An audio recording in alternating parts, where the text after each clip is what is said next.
He felt a warm breath and then a cautious bite. Ouch! Microwave for 5-7 minutes at full power. Don't listen to them scream. Bon appetit! Alright, we are here today checking out an upcoming little banger in Selene. Now this is available to you guys as well. I have a link for you down below. It is a demo. So I'm not entirely sure how long we're running with this one here today. But it's a game that's slated to come out later this year if I'm correct. So it's one I'm keeping my eyes on mainly because reading through the description of it, it reminded me a lot of Crimson Gray, which is something that we played on the channel a couple of years back now, maybe 2-3 years at this point. But essentially, as I understand, you come about this cat girl. This Neko cat girl, right? Everything seems fine and dandy, but obviously, that's not fine and dandy now, is it? The sound was driving him crazy. Monotonous, muffled thuds were resonating throughout his head, with dull pain. The pain wasn't too strong, nothing unbearable. But that sound. More than anything else, he wanted this sound to just stop. Thud. Nevertheless, the knocking sounds didn't end. He knew it well enough because he himself was their origin. Thud. Thud. Thud. The nose of his soft toe moccasin was hitting the rear of his desk over and over again, like a huge fluffy moth frantically ramming against the window glass. Actually, he wanted plenty of things. He wanted to pay the rent in time this month, not to displease his landlady again. He wanted to finish the script, at least in draft, because the draft is at least something one can work with, and he wanted to sleep. No, not like that. The problem, a serious one, was that he didn't really want to sleep.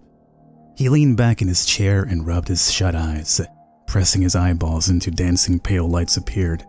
Of course, he took the sleeping pills. When a healthy 8 hours sleep gives way to a not so healthy 5 hours sleep, then 3-hour one, and then one goes away entirely, you stop thinking how this will impact your liver. You just want to sleep.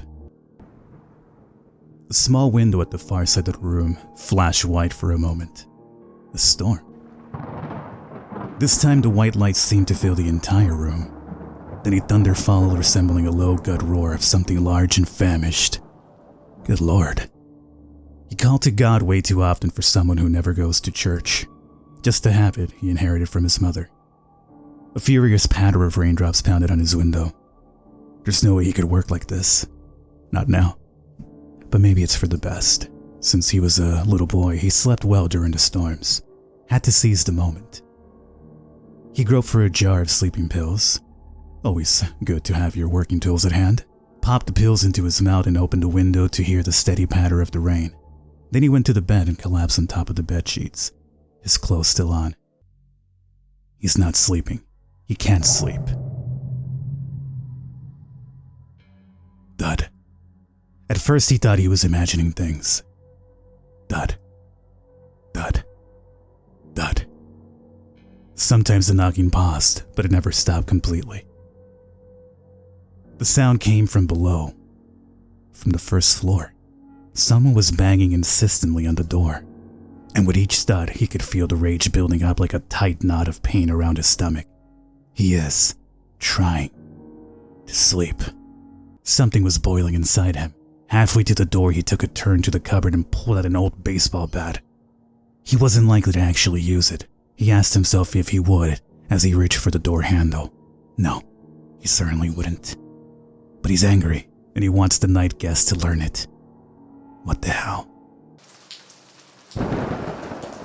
A cat was standing at his porch.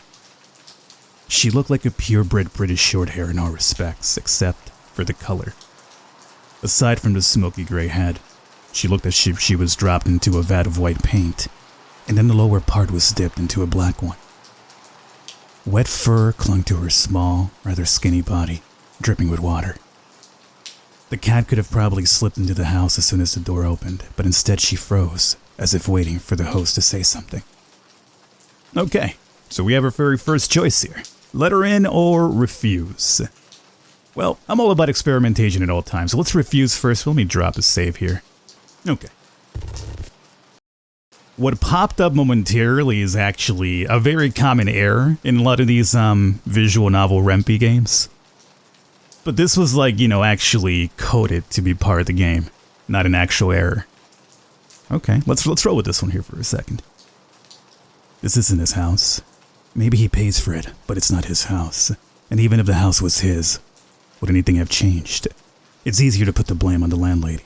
The landlady would have a fit, and he would have to find a new hole to crawl in and forget about that deposit too. But was she the real problem? No. The problem was that he couldn't even take care of himself. Taking care of someone else is a much bigger task, even if it's just for one night. No. I'm sorry. I can't let you in. She must have shaken her head to dry off, but he thought she nodded. I understand. When the door clicked, he felt the pang of guilt. Did he do the right thing? He had no answer.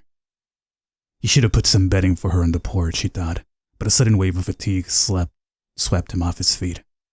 He somehow made it to the living room and collapsed on the couch. The body, too light and too heavy, fell through the upholstery fabric, the felt layer, the roll of compressed springs, the wooden frame. He kept falling into the pitch blackness until it closed over him like a smooth dome. He wasn't dreaming. And see, now we're thrown back to the error, and there's only options to fix it. Now this is a message that we have heard from him and proclaimed to you. God is light, and in him there is no darkness at all. First Epistle John 1:5. Color me intrigued. It was cold outside, much colder than one might think. He didn't feel angry anymore. All right, come in. He stepped aside, freeing the doorway. The cat didn't move. What? You don't want to? He was about to say, fine then, close the door and go back to the second floor and lie in a suffocating half-sleep until morning. But he finally realized what was wrong. The bat. He threw it on the sofa but missed. The bat clattered on the floor. The cat followed it into the darkness with her round, yellow eyes. The sound didn't frighten him. He sighed. I won't hurt you. Come in if you want.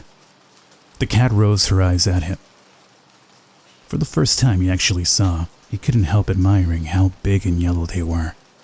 The cat's pupils were also large and incredibly round, like 2 full moons in an eclipse. Just as he was about to close the door for the second time, the cat murmured something and fluttered into the house, butting him with her wet head as she passed by. He smiled. The cat was soaked, so she probably got a lot of dirt in the house. He decided not to turn on the light. He had enough disappointment for the night. Instead, he went to get a towel. All right, come here. The cat turned her head to the voice and froze in place. She was examining the TV, the lifeless black mirror of a plasma panel in a lacquer frame that he hadn't even touched since moving in. In the reflection, the cat herself looked black.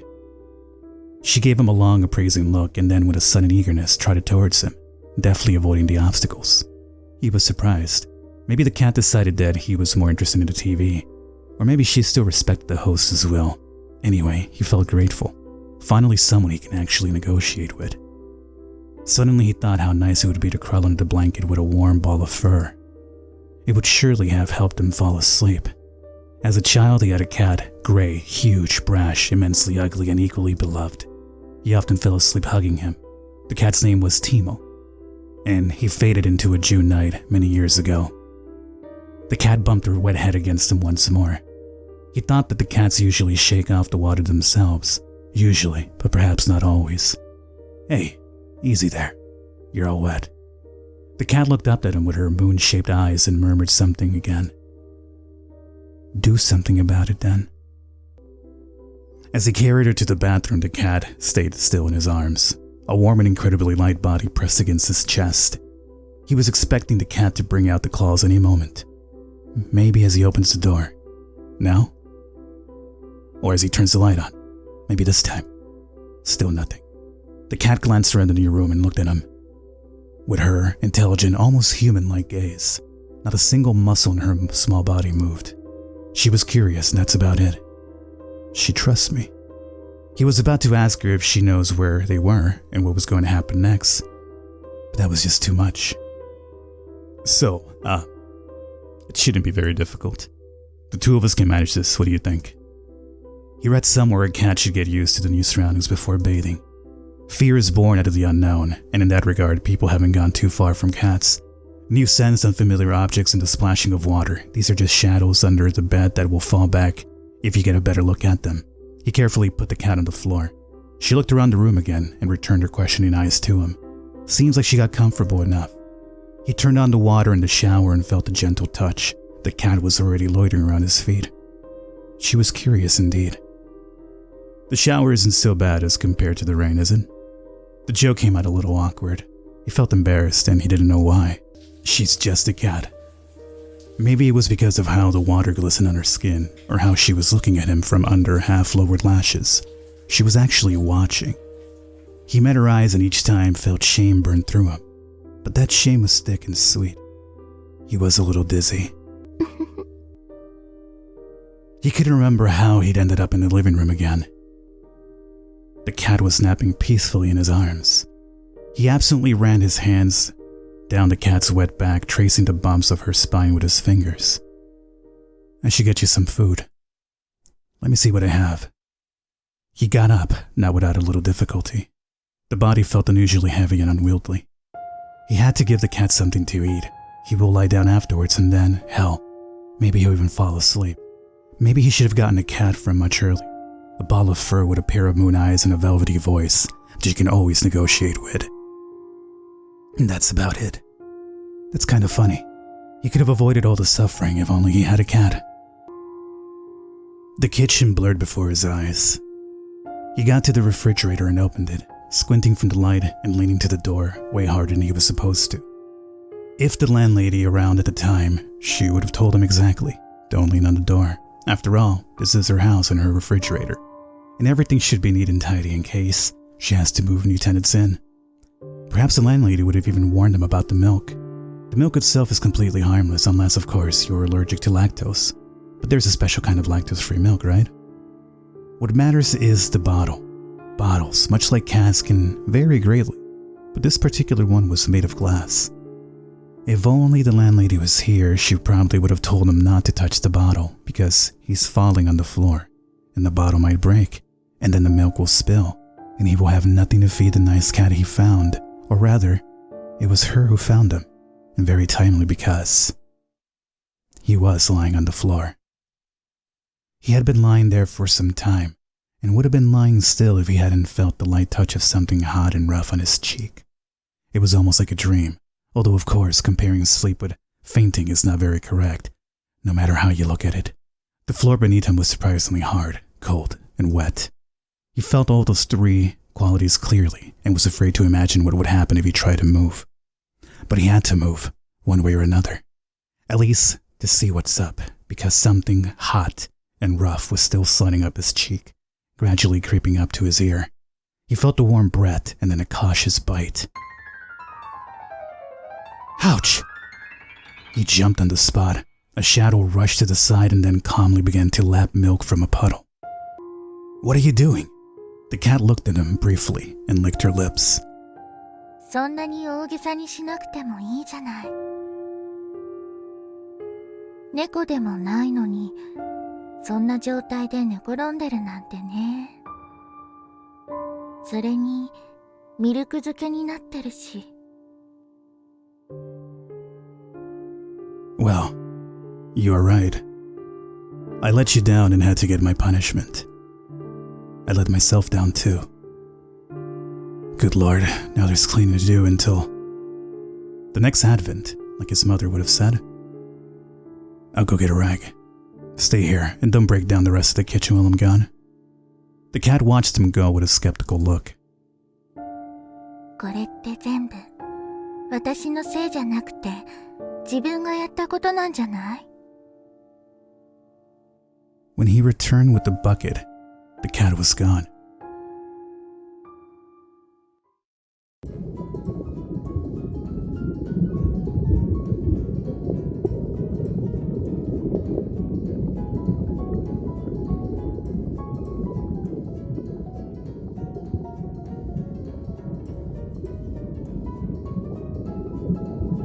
In the kitchen, something exciting is happening.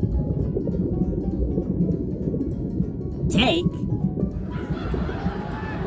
You will need a blade. Detective Hills? Scratch out the entrails. The Egyptians widely used honey for embalming and preserving food. Later, the recipes were adopted by the Greeks. Also add a teaspoon of apricot jam, a walnut, and a little cinnamon.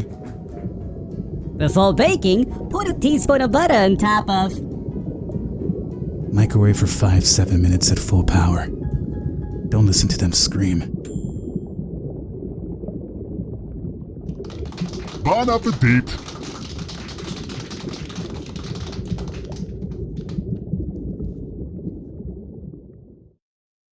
Well, I'm completely speechless as to just what the hell happened there at the end.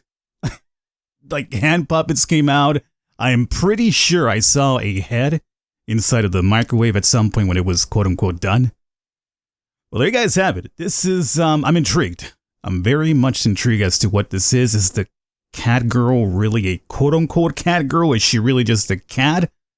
But then again, she speaks, but then she's running around your feet kind of like a cat? I have no idea. But I'm intrigued, and that's the important part. If you guys enjoyed it, do let me know in the comments, and if there's enough support for this, I'll take a peek at it once it's a full game later on. And we'll come back to it. Hopefully you guys enjoyed. I'll catch you next time.